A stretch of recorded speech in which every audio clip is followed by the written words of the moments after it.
አፏን አፍነው ሊገሏት ሙከራ እያደረጉ ነው የሚገኙት። እንደምንም ታግላ እጁን ካስለቀቀች በኋላ አንዴ እውታ አሰምታ መልሳ ታፍናለች።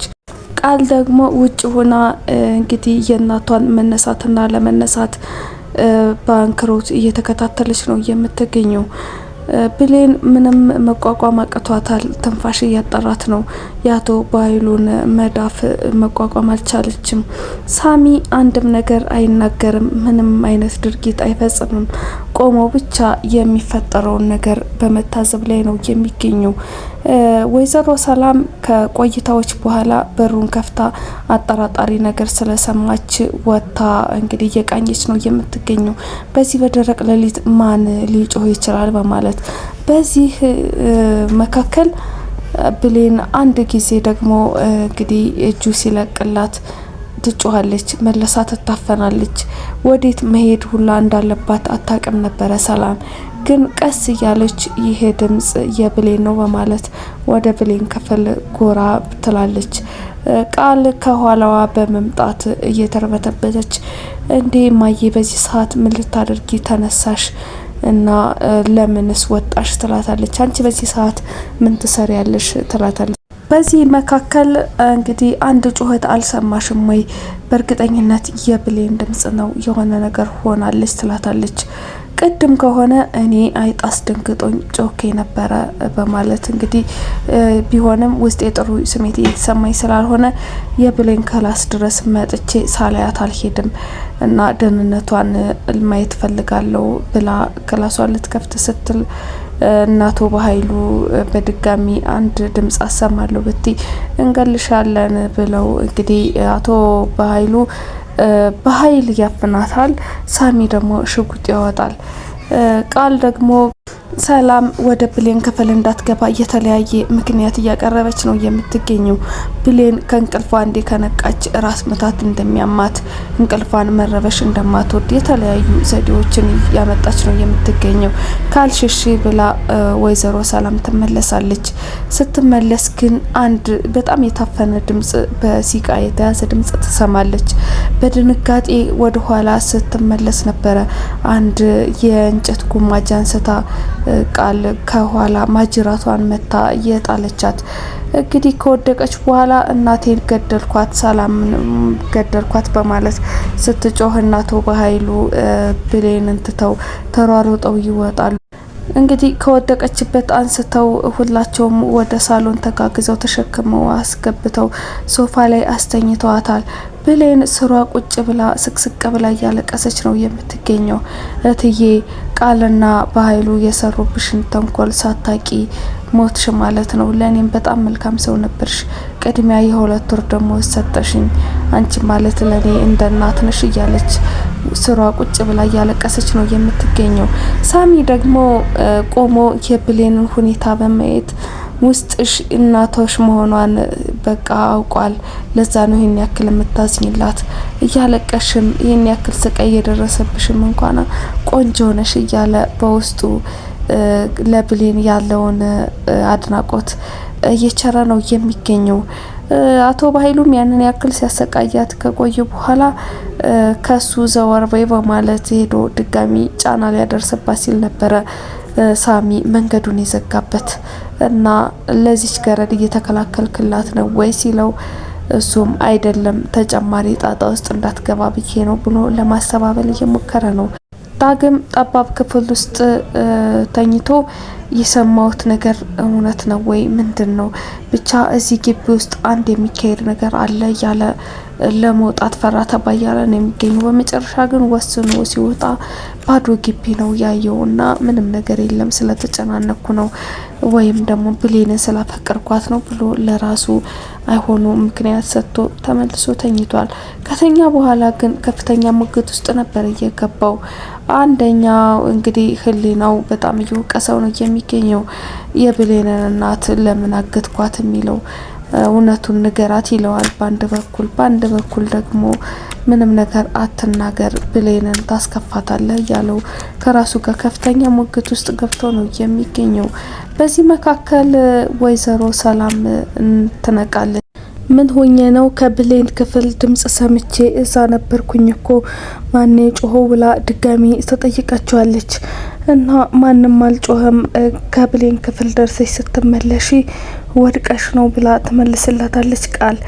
እና አቶ በኃይሉንም እዛ ስታየው እሱስ እንዴት መጣ ስትል እሷ ተደናግጣ ደውላልኝ ወዲያው መጣሁኝ ይላታል። እና ቃል ደግሞ ከምኔው እንደደረሰ ብታይ ማዬ በጣም ነው የሚወድሽ ትላትና እንግዲህ እሷን ከመሀል አድርገው እሷ ደግሞ ምን ያክል እድለኛ ነኝ እናንተን በማግኘቴ በማለት እጅግ በጣም ደስታ ተሰምቷት ሁለታቸውንም እያቀፈች ለነሱ ያላትን ፍቅርና ክብር እየገለጸችላቸው ነበረ።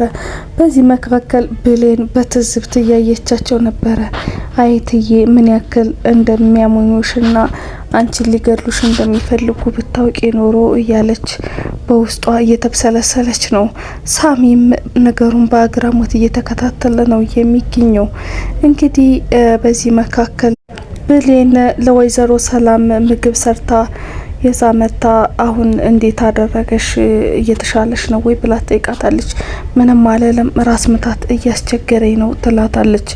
እና ይሄንን ቢ ቆንጆ ቡና ላፍላልሽ ስትላት አንዴ የማናገርሽ ነገር አለ እኔ ቁጭ በይ ትላታለች። ብሌንም በድንጋጤ ምን ልትለኝ ነው በማለት እየተሳቀቀች ከተቀመጠች በኋላ ባለፈው እፈልግሻለሁ ብለሽ አጣድፈሽ ከጠራሽኝ በኋላ ነገሩን ተውሽው ምን ልትነግሪኝ እንደሆነ አሁኑኑ ንገሪኝ ብላ በጥርቅ አርጋ ትይዛታለች። በመጀመሪያ ግን እንዳትዋሽኝ በአሳዳጊ እናትሽ ማይልኝ ለሷ ያለሽን ፍቅር አውቃለሁኝ በሷ ከማልሽ አትዋሽም ብላ ታስጠነቅቃታለች። እንግዲህ ብሌንም ምን እንደምትጠይቅ ሳታውቅ ግጥም አርጋ ምላለች።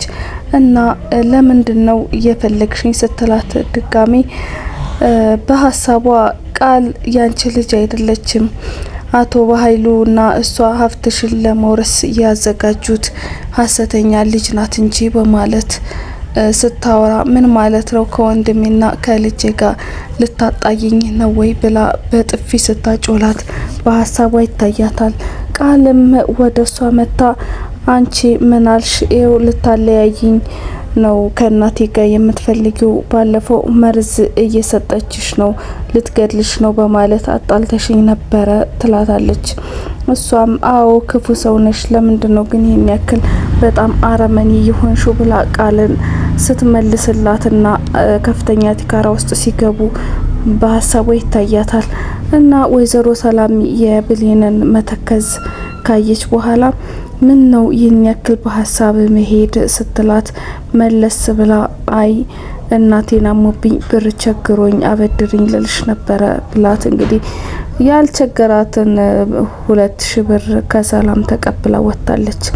እና ስትወጣም እናቴ ስለማልኩብሽ ይቅርታ ሰላምም ስለዋሸውሽ ይቅርታ እያለች እንግዲህ ራሷን እንደ ውሸታም ተቆጠርኩኝና እዚህ ቤት ገብቼ አጣብቂኝ ውስጥ በመግባቴ የተነሳ ውሸታም ሆንኩ በማለት ራሷን በትዝብት እየተመለከተች ነው የምትገኘው።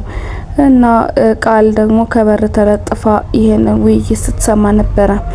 ብሌን አሁን ሰልጥነሻል ማለት ነው ብላ እንግዲህ በመለሰችው መልስ ደስተኛ ሆናለች። ወደ ኪችንም ተንደርድራ ከገባች በኋላ ቃል ስትከተላት ስትዋሺ የመጀመሪያ ጊዜሽ ነው እንዴ በጣም ተደናገጥሽ ብላ ስትይዛት እንግዲህ ምን አርጊ ነው የምትይኝ? ልቀቂኝ፣ በቃ ከህይወቴ ውጭልኝ፣ እኔ በማላቀው ነገር ፈተናዬን እያበዛችሁት ነው እናንተ ሰዎች ስትል በምሬት መልሳላታለች። በሌላ በኩል ዳግም የብሌንን እናት ማገቱን ለብሌን ሊነግራት ፈራ ተባ እያለ ከጎኗ ተቀምጧል። እና እንግዲህ አንድ ሁለት እያለ እያዋዛ ለመናገር እያኮበኮበ ባለበት ሰዓት በር ይንኳኳል። ከማታውቀው ሰው ለብሌን የተላከ ፖስታ ይደርሳታል። እና እሷም ያንን ፖስታ ተቀብላ ልትከፍተው እየተዘጋጀች ባለችበት ሰዓት ይህ ሚስጥር የግልሽ ሊሆን ይችላል፣ ስለዚህ ብቻሽን እዩ ሲላት ካንተ የምጠብቀው ሚስጥር የለኝም አብረን እንየው ብላ ይሄንን ፖስታ ተከፍተዋለች። በከፈተችው ጊዜም እጅግ ክው የሚያደርግ ነበር ያየችው። ዳግም የብሌንን እናት ሲያፍን ሲያግት ከመንገድ አንስቶ እንግዲህ ሲወስዳት የሚያሳይ ፎቶ ነበረ። አንዴ ፎቶውን ታያለች፣ አንዴ ዳግምን ታያለች። ዳግም የሚያደርገው ነገር ግራ ገብቶት እየተርበተበተ ነው የሚገኘው። ብሌን መቋቋም ያቃታት ነገር ነው የሆነባት። ምክንያቱም ዳግምን እንደ ወንድሟ ነው የምታምነው የምትወደውም እናቷ ቤት ሳይቀር ስለምታምነውና ስለምትወደው ነው ልታስተዋውቀው ይዘው ሄደች። ይህንን ያደርጋል ብላ አትገምትም። አደራ ክፍል 14 የተከታተላችሁትን ይመስል ነበረ። አብራችሁኝ ስለቆያችሁ እጅግ አድርጌ አመሰግናለሁ። ቻናሌን ላይክ፣ ሰብስክራይብ፣ ሼር በማድረግ እንድታበረታቱኝ በአክብሮት እጠይቃለሁ። አመሰግናለሁ። ሰላም ቆዩልኝ።